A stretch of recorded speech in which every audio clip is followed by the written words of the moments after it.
जय हिंद साथियों, the student life academy में आपका स्वागत है। मैं परवेज आलम। आज हम हिंदी स्पेशल का बैच शुरू कर रहे हैं जिसका नाम है 0.2। ठीक है, ये हमारा हिंदी स्पेशल बैच होगा। और ये आप सब सोच रहे होंगे कि ये हिंदी स्पेशल बैच किस किस एग्जाम को कवर करेगा, क्योंकि सबसे पहले हमें पढ़ने से पहले ये पता होना चाहिए कि ये हमारा किस किस एग्जाम को कवर करेगा। मैं ये नहीं कह सकता है किस किस एग्जाम को कवर करेगा, मेरा पूरा प्रयास ये रहेगा ये हर एग्जाम को कवर करे, क्योंकि मैंने यहाँ पर सिलेबस लिख दिया है। टोटल जितना भी है हिंदी का A to Z सिलेबस लिख चुका हूँ मैं, और इस सिलेबस के आधार पर ही आप लगा लेना कि ये मेरे एग्जाम को कवर करता है या नहीं करता है। मैं बार बार किसी को नहीं बताऊंगा कि ये मेरे एग्जाम को कवर करता है नहीं करता है। सर आप बता दीजिए कि मेरे एग्जाम में आएगा नहीं आएगा। तो सबसे पहले आपको बता दूं मैं कि हिंदी जिस भी एग्जाम में पूछी जाती है उन सबको कवर करेगा। हिंदी जिस किसी भी एग्जाम में पूछी जाती है उन सबको कवर करेगा। और दूसरी बात ये कि ये बार बार नहीं पूछे कि किसको कवर करेगा और किसको कवर नहीं करेगा। तो हम शुरुआत करते हैं हिंदी के सिलेबस की।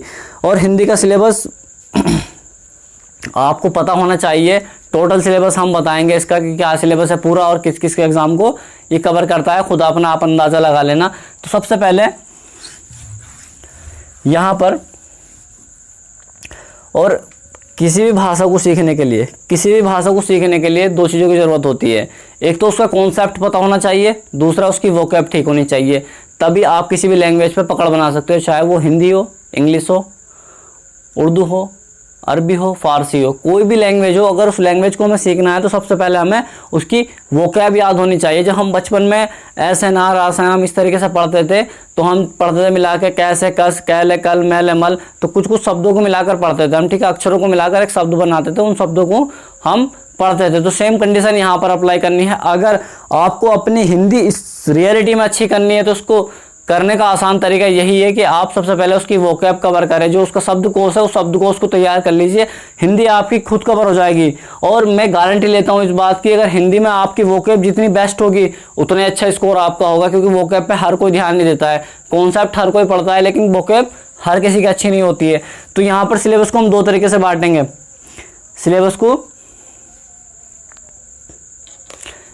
को हम यहाँ दो तरीके से बांटेंगे। दो तरीका किस तरीके से?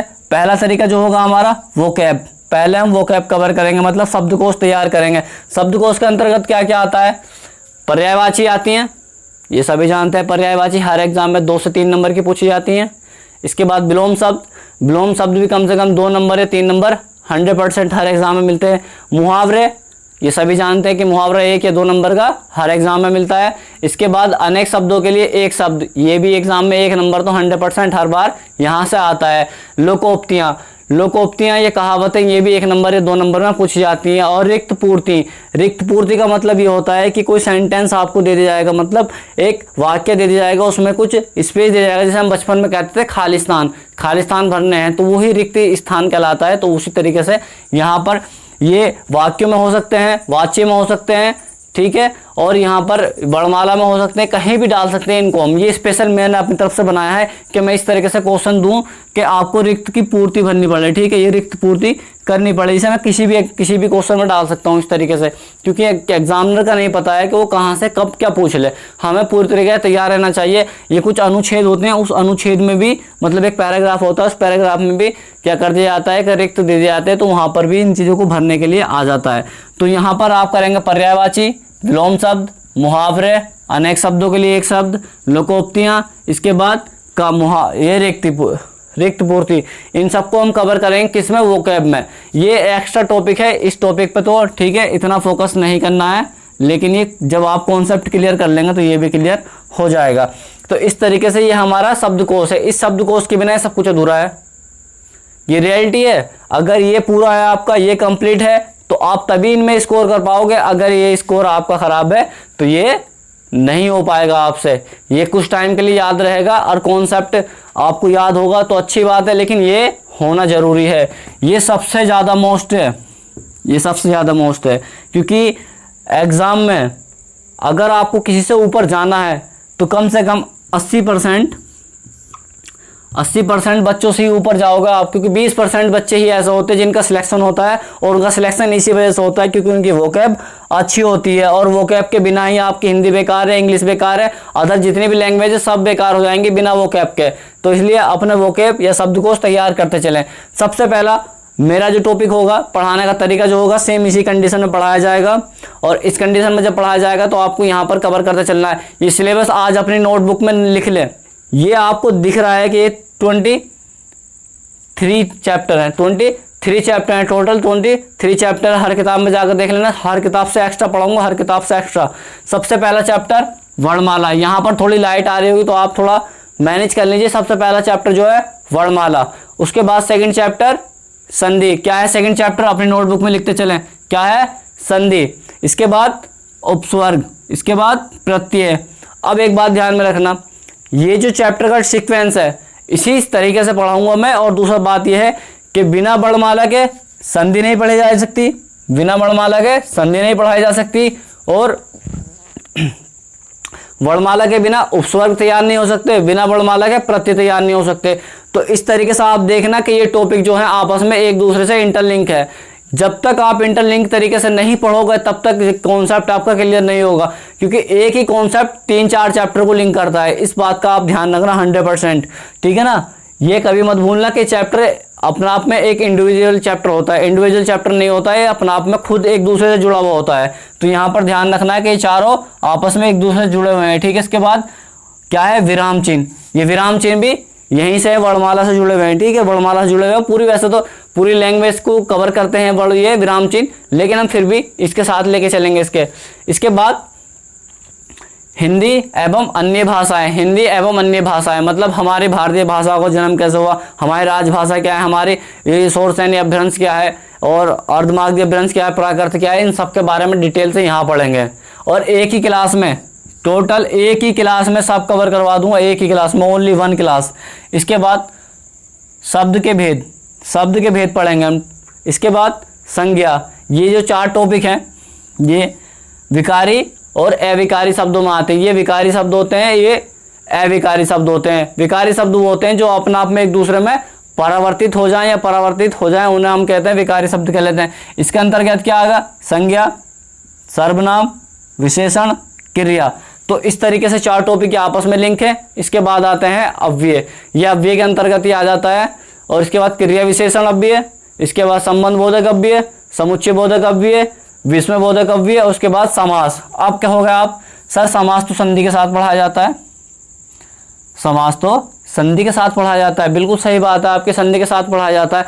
अगर आपकी डिमांड रहेगी तो समास को हम संधि के साथ पढ़ा देंगे, क्योंकि दोनों की जो कॉन्सेप्ट है वो एक जैसा ही है। लेकिन यहाँ पर पढ़ोगे तो आप और बेहतर रहेगा, यहाँ पर पढ़ोगे तो और बेहतर रहेगा। यहाँ पर वर्णों का खेल है, यहाँ ध्यान रखना आप, यहाँ पर वर्णों का खेल है, इसलिए मैंने इसे वर्णमाला के साथ लिंक किया है। यहाँ पर शब्द के साथ है, यहाँ पर शब्द के साथ है, तो यहाँ पर शब्दों का खेल है। यहाँ पर क्या है, शब्दों का खेल है। तो इसलिए ध्यान रखना है कि जहाँ शब्दों की जरूरत होगी वहाँ पर ये पढ़ाया जाएगा, जहाँ पर वर्णों की जरूरत होगी वहाँ संधि पढ़ाई जाएगी। कॉन्सेप्ट दोनों क्या हुए, अलग अलग, लेकिन आप कहोगे तो मैं से संधि के साथ पढ़ा दूंगा। इसके बाद कारक, कारक के बाद वाक्य, वाक्य के बाद वाच्य, और यहाँ पर देखना काल। अब कहोगे सर ये काल जो है, ये वाला वाक्य जो है, वाक्य को हम काल के साथ क्यों पढ़ें।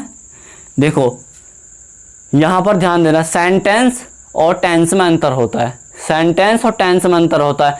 यहाँ पर हम क्या पढ़ेंगे, मतलब वाक्य पढ़ेंगे, वाक्य में कितने प्रकार के वाक्य होते हैं ये पढ़ेंगे। यहाँ पर टेंस पढ़ेंगे, टेंस मतलब फ्यूचर, प्रेजेंट, फ्यूचर, प्रेजेंट, ये पास्ट, इस तरीके से यहाँ पर पढ़ेंगे हम, ठीक है। भूतकाल, वर्तमान काल, भविष्य काल, ये यहाँ पर पढ़ेंगे। इसके बाद रस, और इसके बाद छंद, छंद के बाद अलंकार। तो इस तरीके से देखा मैंने सारे सिलेबस को डिकोड कर दिया है। लेकिन सबसे ज़्यादा मोस्ट मैं बार बार इसी बात को कहूँगा कि जब तक आपकी वोकैब अच्छी नहीं होगी, जब तक आपकी वोकैब अच्छी नहीं होगी, तब तक आपके ये सब कॉन्सेप्ट धरे के धरे रह जाएंगे। तो इसलिए ज़्यादा होशियार बनने की कोशिश मत करना, जितना हो सके इन पे फोकस करना, स्टार्टिंग में जितना हो सके इन पे फोकस करना है। ये वोकैब भी आपको सबसे आगे लेके जाएगी, और 20% में आपका नंबर 100% होगा, क्योंकि कॉन्सेप्ट सबके याद होते हैं, सब पढ़ते हैं, वर्णमाला सब पढ़ते हैं, संधि सब पढ़ते हैं, उपस्वर्ग, लेकिन इन पे बहुत ही कम बच्चे ध्यान देते हैं। 20% बच्चे इस पे ध्यान देते हैं, ओनली 80% बच्चे इसे छोड़ देते हैं। और एक बात और ध्यान रखना, किसी भी लैंग्वेज को सीखने के लिए, वैसे तो हम भारत के हैं और भारत में हिंदी बोली जाती है, लेकिन एग्जाम के अकॉर्डिंग किसी भी लैंग्वेज को सीखने के लिए कभी भी शॉर्ट तरीका नहीं होता है। अगर शॉर्ट तरीके से कोई भी एग्जाम निकाल लो आप, तो मैं दावे के साथ कह सकता हूँ तो आप हमेशा अपनी ज़िंदगी में सफल नहीं हो सकते, क्योंकि जब तक आप मेहनत नहीं करोगे तब तक आपको उसकी कीमत नहीं पता होगी।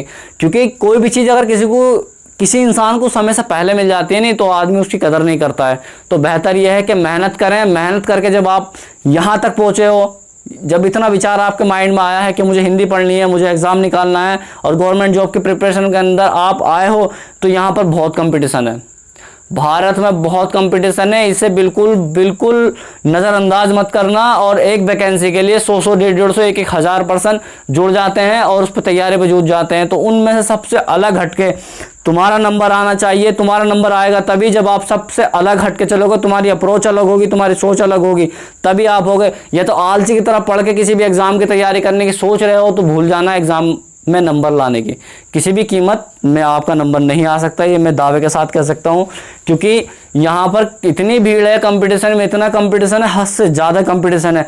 तो मैं सबसे पहले आपको यही राय दूंगा, यही एडवाइस दूंगा कि आप पहले वोकैब तैयार करें, जितना हो सके वोकैब को याद करें।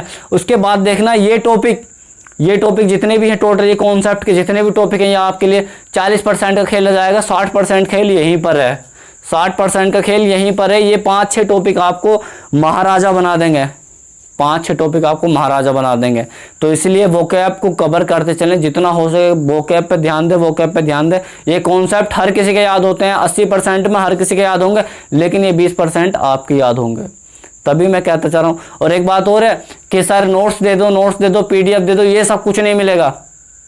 यहाँ पर जो नोट्स मिलेंगे या PDF मिलेगा वो टेलीग्राम चैनल पर लिंक है हमारा, वो मिल जाएगा आपको, टेलीग्राम चैनल ज्वाइन कर लेना। और दूसरी बात ये कि जो प्रैक्टिस क्वेश्चन होगा, जैसे मान लो वर्णमाला मैंने चैप्टर पढ़ा दिया, तो उसके बाद जो प्रैक्टिस क्वेश्चंस होंगे वो सारे क्वेश्चंस PDF के तौर पे कहाँ डाले जाएंगे, टेलीग्राम पे डाले जाएंगे।